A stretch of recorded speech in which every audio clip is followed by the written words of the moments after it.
Shifting focus to Delhi now, Congress has fielded former MP and veteran leader Jai Prakash Agarwal from Delhi's Chandni Chowk seat. Agarwal lost to BJP's Harshvardhan in 2019. This time, he will be facing Praveen Khandelwal, the founder of Confederation of All India Traders, who is contesting on a BJP ticket. Delhi will be going to polls in the 6th phase, that is on the 25th of May. My colleague Abhimanyu Sharma caught up with Agarwal earlier and spoke to him about his prospects and key issues that he is wanting to raise.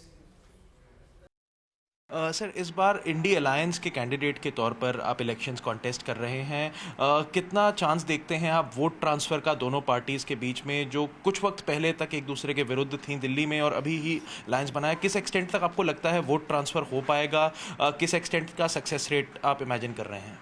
कोई दिक्कत नहीं है, पूरा समर्थन मिल रहा है और सब लोग बहुत मन से लगे हुए हैं, बड़ी मेहनत से लगे। किस तरीके का प्रचार रहने वाला है? अगर टैक्सेशन को देखा जाए, फाइनेंशियल रणनीति को देखा जाए, बटा हुआ है ये सारा एरिया जिसमें बहुत सारी समस्याएं हैं। और मुझे ताज्जुब इस बात का है, जब मैंने चुनाव लड़ने के लिए जब मुझे पार्टी ने कहा तो मैंने निकाली। मैंने कहा भाई डिबेट निकालो कि क्या क्या डिबेट ऐसी हुई हैं पार्लियामेंट में जो पुरानी दिल्ली के बारे में कुछ चर्चा हुई। तो आपको जान के ताज्जुब होगा कि पिछले 10 साल में एक लफ्ज़ भी किसी ने दिल्ली के बारे में वहाँ नहीं रखा। कोई समस्या के बारे में, ट्रेडर की समस्या के बारे में कोई भी एक लफ्ज़ भी।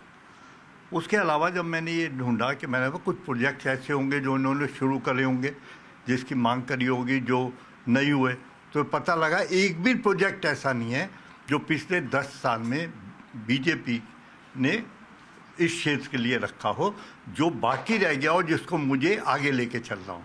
ये बड़ी ताज्जुब की बात है कि आप जिस क्षेत्र से मेंबर पार्लियामेंट यहाँ से रहे भारतीय जनता पार्टी के, उन्होंने बिल्कुल क्षेत्र की परवाह नहीं करी। नंबर 3, जो हमारे व्यापारी हैं, जीएसटी सबसे बड़ा एक हथौड़ा है उनके सिर के ऊपर, जिससे लोग बहुत पीड़ित हैं, बहुत तंग हैं।